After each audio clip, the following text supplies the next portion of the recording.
enseñar conocimientos de orden procedimental, yo tengo que hacer referencia a un conjunto de principios que le dan sentido, porque de lo que se trata aquí es de encontrar cuál es la racionalidad en la que está afincado un conocimiento que voy a enseñar. Bueno, en el caso de los conocimientos de orden prescriptivo, que la alfabetización informativa está llenísimo de ello, procedimentales, lo importante es entender por qué es eficiente que se haga de ese modo y no de otro, porque así hace referencia al cómo, ¿no? Si me interesa que se entienda causalmente las características de cierto conocimiento, etc., bueno, tendré que hacer referencia a los principios explicativos de por qué se presenta de ese modo y no de otra manera. En fin, son situaciones de orden pedagógico y didáctico que están implícitas, pero que me parece que, como dijeran en mi pueblo, ya les llegó el agua a los aparejos y tienen que meterse a conocer este tipo de problemáticas, porque sobre esta base es la que tenemos que planificar y tenemos que trabajar. Ahora bien, todo esto, digamos, lo que me da hasta aquí es una perspectiva de un sujeto que está informado, que ha cubierto, digamos, estas etapas, que ha pasado por un proceso de formación que me asegura, por lo menos, que es capaz de reconocer esta información, etcétera, etcétera, que se maneja hábilmente con ella, en fin. Pero viene la otra parte que a mí se me hace muy interesante y que espero que me dé tiempo de presentarla. Maestra, no sé cómo voy de tiempo. Bueno, creo que vamos bien. Entonces, el otro punto sería el siguiente, digamos. Por un lado es que yo ya, digamos, hipotéticamente consideremos que hemos pasado por este proceso formativo con respecto a una serie de sujetos. Y como resultado de este proceso formativo decimos, bueno, esta persona ya está alfabetizada. Ok. El siguiente paso es todavía más complejo, porque acuérdense que no solo se trata de que se alfabetice en términos informativos, etcétera, a las personas, sino que también esto sirva de base para procesos mucho más complejos que tienen que ver con los procesos de creación de conocimiento. Y esta parte para mí es muy interesante porque tenemos que hacer un alto en el camino para discutir un poco este concepto de creación o de creatividad. ¿Por qué esto es tan importante? Primero, porque normalmente pensamos que la creatividad está asociada a los genios, está asociada a la gente con características muy, muy especiales, etcétera, etcétera. Y se nos olvida que la creatividad es parte fundamental del aprendizaje. Es decir, hay una confusión respecto a una valoración externa cuando pensamos que alguien, por el hecho de ser artista, etcétera, es creativo. Y bueno, y pareciera que en un orden de índole personal, pues la gente no es creativa, y por supuesto que no es así. Es una idea que me interesa romper, por lo menos socializar con ustedes. En el aprendizaje siempre somos creativos.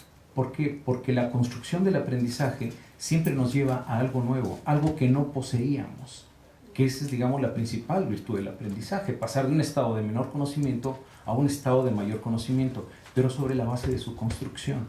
Entonces, primer punto, todos los sujetos son creativos, claro, cuando están en situación de construir y además con la intencionalidad de querer construir aprendizaje, si no, pues el negocio no avanza, ¿no? Pero para efectos prácticos, el punto es este.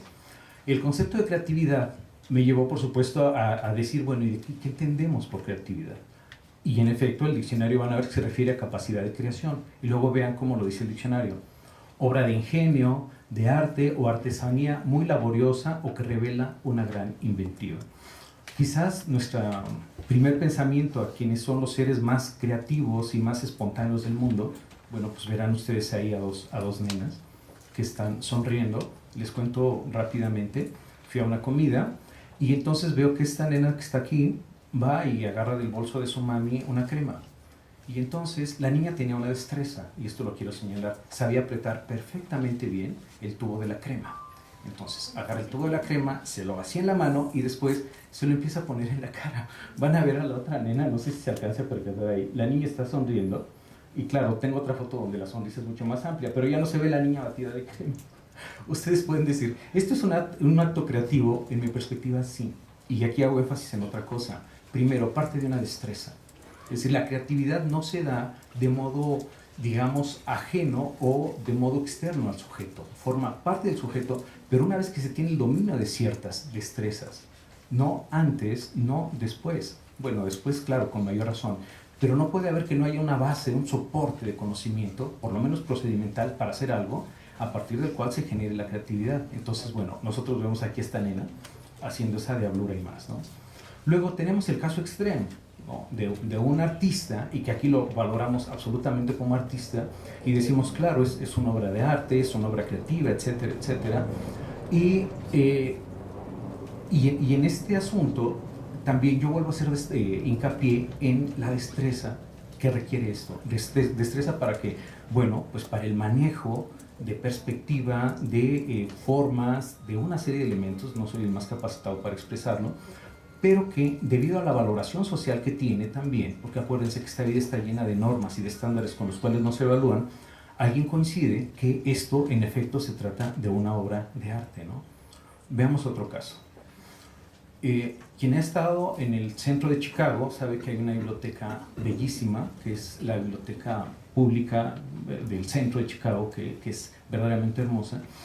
Y a mí me llamó mucho la atención porque arquitectónicamente es una obra verdaderamente portentosa, y por dentro no se diga.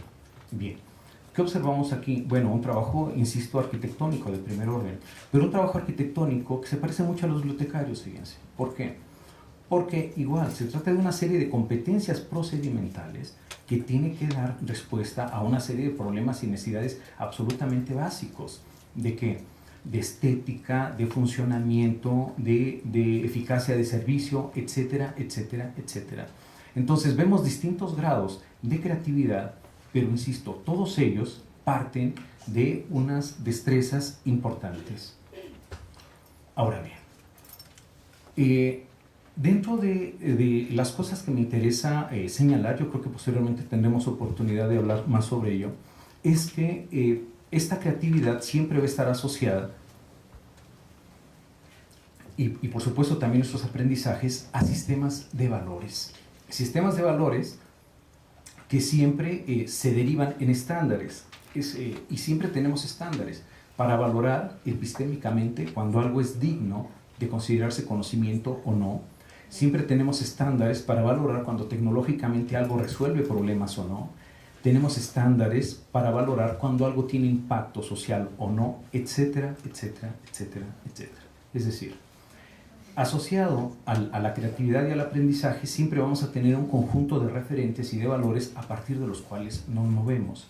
Y esta parte para mí es muy importante, porque si regresamos al primer punto a donde aparece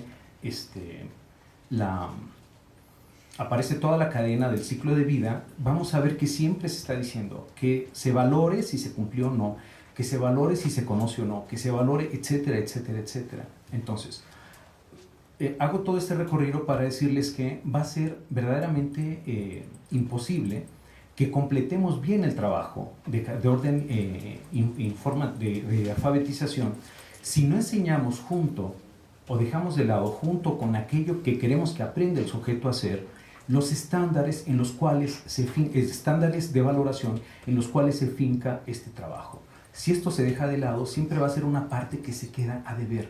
El estudiante puede entender y decir, bueno, sí, yo lo hago, pero siempre está dependiendo del profesor o de alguien que le diga cómo lo está haciendo. El punto, acuérdense aquí, es que en la perspectiva de lo que se trata es de generar usuarios autónomos y usuarios creativos. Y para eso, ¿qué necesitamos? Pues necesitamos claramente las reglas del juego, desde los cuales valoren también, por supuesto, nuestra creatividad.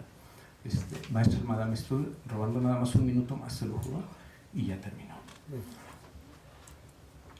Entonces, todo esto es muy importante porque hemos pasado de discutir de sociedad de la información, a donde se inscribe todo este aprendizaje del que hemos venido hablando, a hablar de sociedades del conocimiento. Y una cosa que resulta aún todavía más novedosa, ya no se habla tanto de sociedades del conocimiento como, fíjense ustedes de qué, redes republicanas del conocimiento.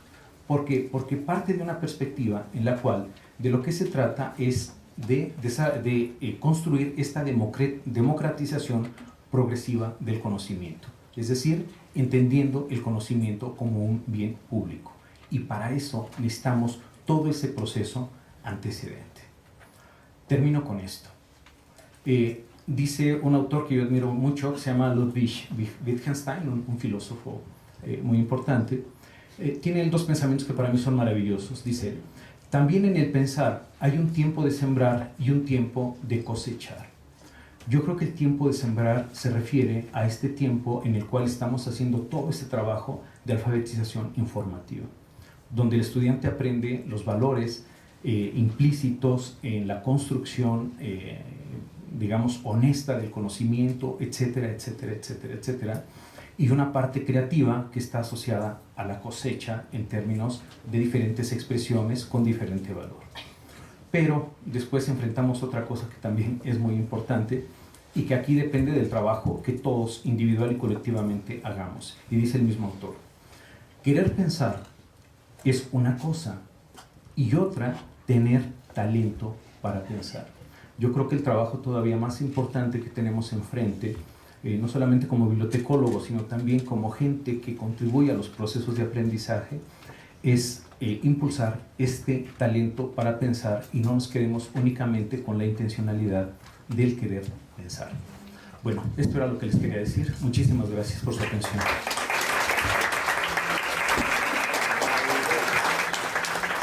Muchas gracias al doctor Ríos por su espléndida presentación. Y sí, Wittgenstein también decía que uno no puede hablar bien si no tiene la información, y esta información la ha transformado en comprender los significados. Así es que sí, tiene toda la razón. Muy interesante. Ahora pasaremos a escuchar la ponencia del doctor Alfredo Arnau Bobadilla sobre habilidades informativas para docentes de bachillerato universitario, una visión institucional.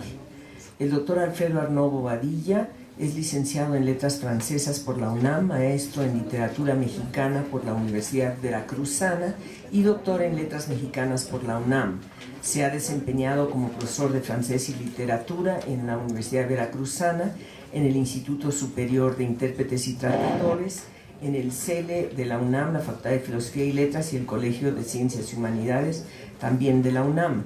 Ha publicado cuento, ensayo, artículos y traducciones en diversas revistas y obtuvo el primer lugar en el segundo concurso internacional de cuento A Quien Corresponde. Ha ofrecido ponencias y conferencias en distintos foros en el país y se desempeñó como coordinador general del programa de fortalecimiento del bachillerato desde la Secretaría de Desarrollo Institucional de la UNAM de 2004 al mes pasado, y actualmente tiene el cargo de secretario de Educación Abierta y Continua en la Facultad de Ciencias de la UNAM. Con ustedes el doctor Alfredo Arnau. Muchas gracias. Pues quisiera primero que nada agradecer esta invitación a este importante foro. En realidad pues yo vengo a presentarles un programa que tuve el honor de estar coordinando durante cerca de 7 años, que fue el programa de fortalecimiento al bachillerato, que cuenta con una serie de acciones tendientes justamente al mejoramiento del desempeño de los estudiantes en este nivel de estudios, buscando sobre todo la articulación del bachillerato con la licenciatura. De ahí, bueno, se engloba o se enmarca este programa de habilidades informativas para docentes de bachillerato desde una visión institucional, es decir, desde la visión académica institucional, desde la Secretaría de Desarrollo Institucional, que se hizo para fortalecer las habilidades no solo informativas, sino otras habilidades que se engarzan con ellas y que se complementan y se juntan, son habilidades transversales. Pero iniciaré dando una serie de antecedentes, sobre todo para aquellos que vienen de fuera y algunos de dentro que no conocen estos datos, es importante conocerlos. La UNAM, el bachillerato de la UNAM cuenta con 140 años desde la creación de la Nacional Preparatoria y